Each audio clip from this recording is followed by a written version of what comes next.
Nouvelle Yamawa, oyo mwana na biso Ryan, oyo aute kotika biso na mokolo ya hier mercredi 11 août 2024 na likama oyo ekomelaki ye na école Sévigné. Na otanga kombo école parce que ce drame là est salami vraiment na kati école. Alors toza a na résidence familiale, tokiti sur terrain, tomeka un peu koyeba, qu'est-ce qui s'est passé réellement? Je précise que Ryan a koufi poignardé, c'est-à-dire camarade na ya classe nde a poignardé à plusieurs coups. Et puis wapi, tout justement kaka na mutema. Par après explication, maman lobi ke ba benga ki vers 11h 12h. Bazo ibise ke moi na zoki. Ba benga ki na partie école ke moi na zoki. A tuni bango boza pe ibisi bango te ya kaka na première rue. A comme na première rue akasaki HJ. Ba ibisi te ya ka na Saint-Joseph.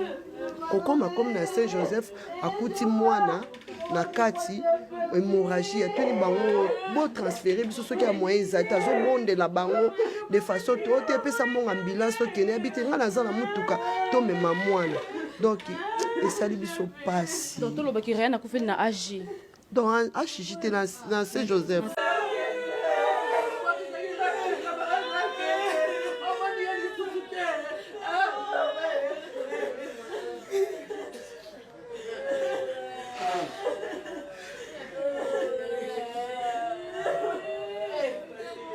Petite dispute entre élèves le mardi. Une petite dispute entre élèves le mardi. Et puis, mercredi, le criminel en question, parce que moi, je ne l'appellerai jamais un enfant. Ce n'est pas un enfant, c'est un criminel. Mais est-ce que les parents étaient au courant de la dispute en question? Non, parce que sa mère dit que le mardi, après le drame, la dispute en question, lui, il est rentré à la maison comme si de rien n'était. Ils ont joué à la balle, ils ont joué tranquillement. Parce que sa mère a dit que d'habitude, quand il y a une petite dispute, ça fait même pas 2 semaines, c'est une semaine. Donc, une semaine, car elle est longue de moi, dans la classe. Donc, ils ne se connaissaient presque pas. Une semaine. Elle a dit que quand... Oui. Elle a dit que lui, quand il a un problème, il est peut-être dans son coin, il ne dira rien, il ne va pas parler. Et puis sa mère connaissait, et puis mais elle a dit qu'il était blanc comme neige, aucun problème. L'enfant joue, il rit avec ses frères, ses sœurs, il est tranquille. Pendant que le criminel, lui, de son coin, il a gardé ça dans le cœur. Il s'est dit que bon, je vais analyser mon plan. Je vais faire comment?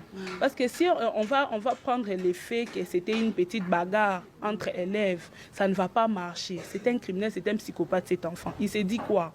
Moi, je vais rentrer à la maison, je vais prendre le bistouri, je mets ça dans mon sac. Comme on ne contrôle pas, personne ne saura que j'ai les bistouris. Il vient à l'école. Il ne va pas attaquer au moment de la récréation. Il ne va pas attaquer au moment où les amis peut-être partent à la toilette ou peut-être comme ça. Parce qu'il sait qu'à ces moments-là, les gens, les professeurs, les gens de la sécurité sont là autour. Et ce sont des gens d'assez grand gabarit qui, quand il va essayer d'attaquer, les gens pourront venir intervenir plus facilement. Il s'est dit, je vais faire quoi? Je vais attaquer pendant le moment où il est les plus vulnérables. Le moment de la sortie. Nous, comme un psychopathe, moi, je ne le vois pas comme un enfant. C'est un plan qu'il a élaboré minutieusement dans les millimètres près. Il vient, il attaque. Il attaque. D'après les témoignages, on dit que l'enfant qui est venu s'interposer, pour faire en sorte qu'il n'aille pas plus loin, il attaque aussi l'autre. Il attaque l'autre. Je viens de voir même à peine une photo. J'ai montré même à son frère qui est à côté. J'ai pensé que c'était Ryan. Il m'a dit que ce n'est pas Ryan, c'est son ami. Donc c'est que c'était grave. Le sang recoulait partout, bien étalé. Il est là. Donc c'était grave. Donc il attaque le deuxième. Et puis lui encore, peut-être, il voulait peut-être aider l'ami qui est venu l'aider. Paf, il lui donne encore un autre coup. Et c'est ça. Et puis l'école qui prend le corps de l'enfant qui est encore en vie, ils font quoi? Ils l'amènent à Saint-Joseph. Pourtant, Sévigné est non loin de HJ. Sévigné est non loin de HJ. Ils ne sont même pas à, je ne sais pas d'une distance de combien. À ce moment-là, c'est une urgence. Beaucoup de Bokangi, Sinzela, Bolexabi, Soto Katisa, Tokenkotika Mwana, choc. Non. Et ils font quoi? Ils amènent le corps de l'enfant, ils ramènent ça Et je vois rien, tout comme bien yo péco.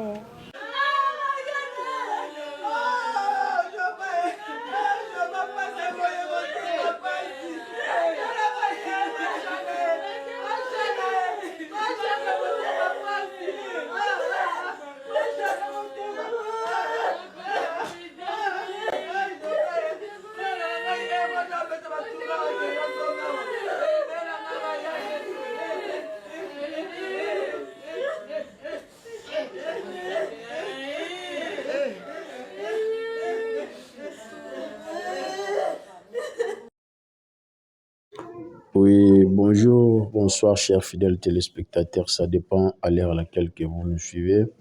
Nous sommes en direct de la famille de Ryan. Mwana wauti vraiment ko yebana kokufa à propos ya makambo nyonso to elekaki na niveau ya école Sévigné. Oyo eza na première vie nde wana bozotala bouti komona élément façon donc famille baza vraiment inconsolable, famille bazolela, en tout cas passe ekoti makasi na kati ya libota.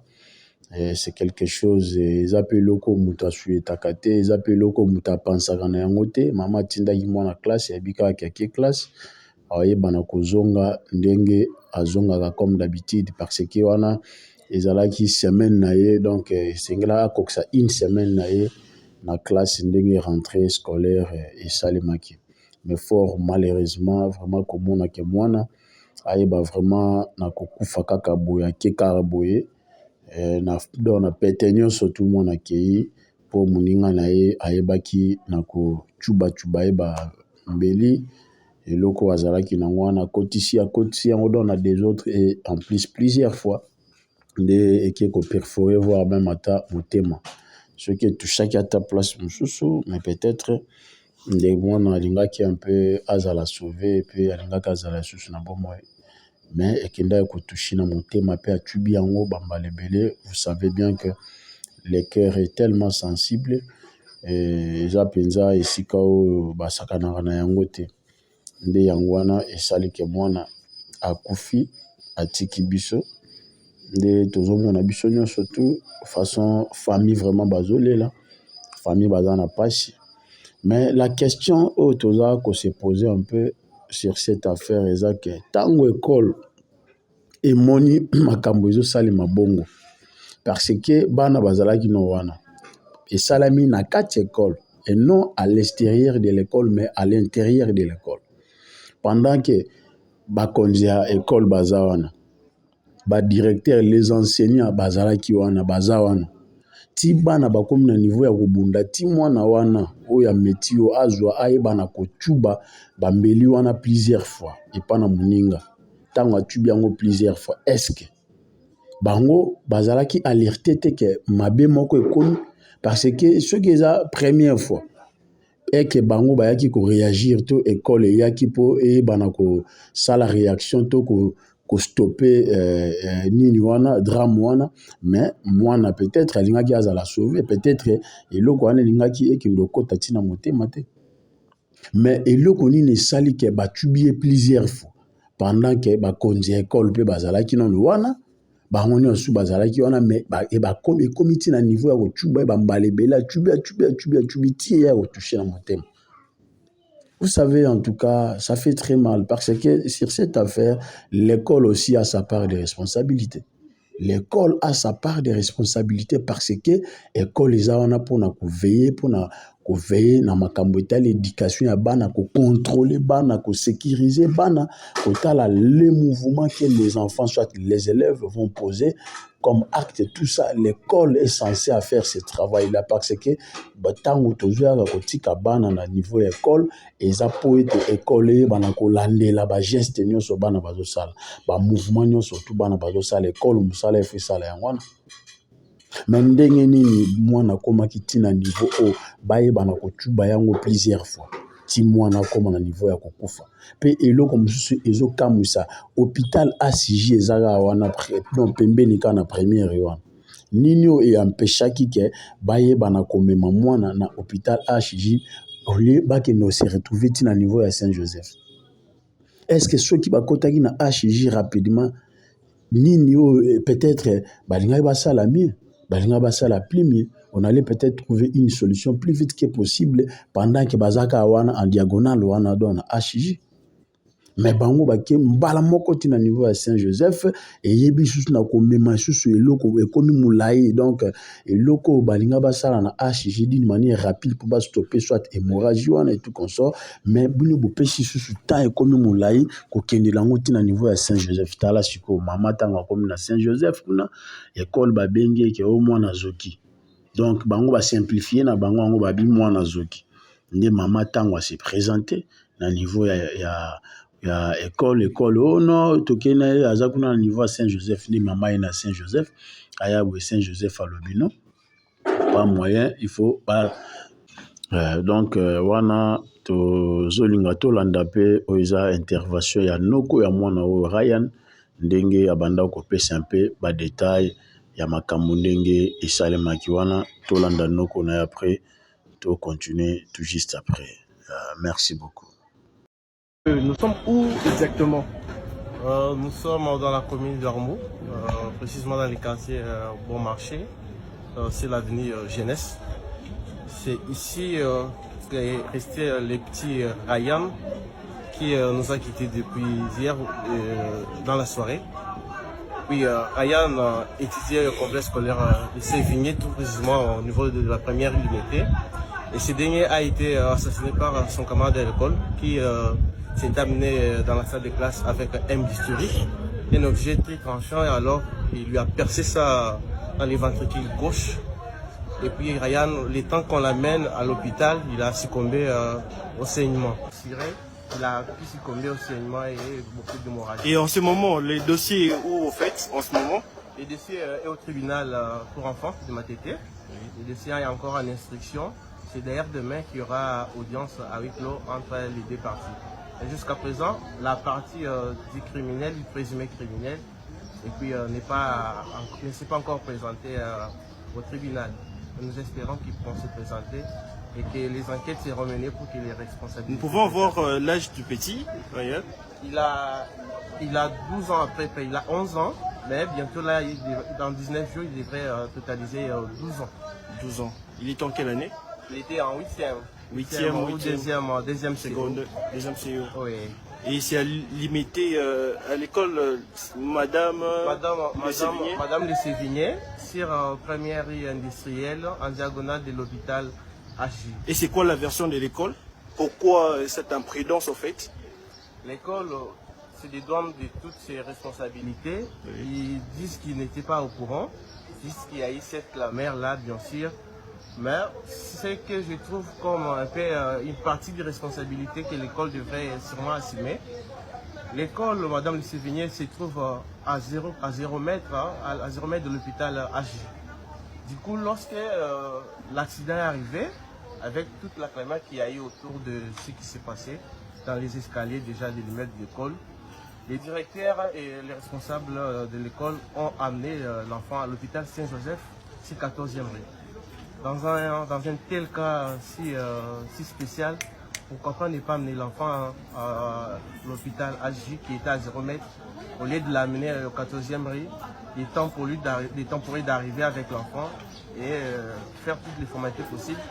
L'enfant était en train de faire du sang et du coup il a succombé suite aux hémorragies.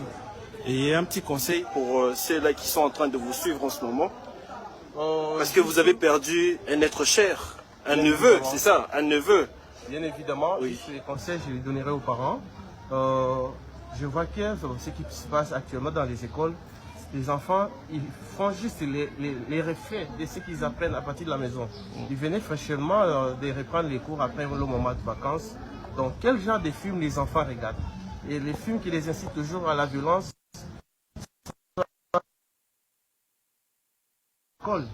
Alors les parents ont une part de responsabilité de veiller toujours aux histoires, aux films, au théâtre, à tout ce qui est vidéo, tout ce qui est chute. Ça encourage à quoi? Ça met en vedette quoi? Ça met en vedette l'immoralité, ça met en vedette la violence. Alors ceci nous éviterait ce genre de situations tellement tragiques. C'est dire, c'est pesant, c'est lourd. La douleur pour le moment elle il n'y a pas moyen de la digérer si facilement. Merci beaucoup. Mais les gens insistent, ça s'est fait, ça s'est produit où? Abondant ou bien alimité? C'est alimité. Alimité, donc Premier rien industriel. Merci beaucoup. Merci beaucoup. Donc na yangwana kaka nde boti sukolanda intervention ya Noko ya Ryan ya mwana wauti kotika biso akufi wana oncle na ye nde azopesa un peu moi ba détail mosusu concernant liwa ya mwana kasi donc neveu na ye. Et puis eloko tokoki koloba ke l'école aussi esengeli bakonzi école bazala interpeller. Esengeli bakonzi école bazala interpeller devant la justice parce que bana babundi na kati ya école et non libanda école mais na kati bakonzi école pe faut bazala interpeller s'il s'agit bakangama il faut pe bakanga bango parce que iloko esalami bazo bengango la non assistance en personne à danger, c'est toute une infraction pendant que mbana bazalaki na kati école et singelaki ezala directeur de discipline, c'est lui qui est chargé de la discipline de toute l'école pe ayebana ko veiller na makambo etali ba mouvement surtout ya bana. Est-ce que le directeur de discipline Azalaki ou Azalaki un directeur de discipline doit quitter l'école jusqu'à ce qu'akomona ge bana tout baza évacué bana nyonso tout ba ke banda kuna bango amoni penza ke awa susu ata mwana moko azate tout ça nde wana directeur de discipline pe akoye bana ko kende ndako soit musala na esi la zonge pana. Mais le directeur de discipline ne peut jamais quitter les lieux de l'école sans pour autant amona ndenge bana nyonso pe baki.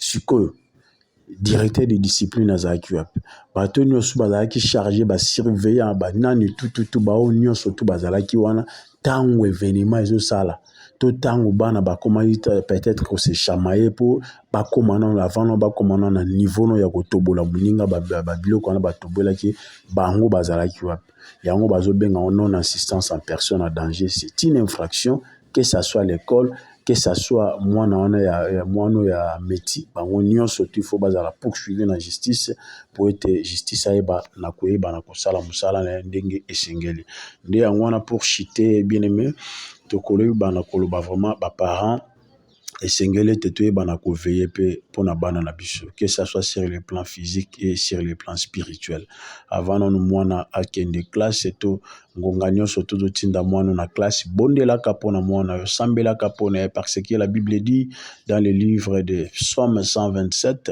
verset 1er à 2 jusqu'à 3 la Bible nous dit que bana baza héritage au bazouta na ba entrailles yango koyeba na kosakana na o tenzamba pesio.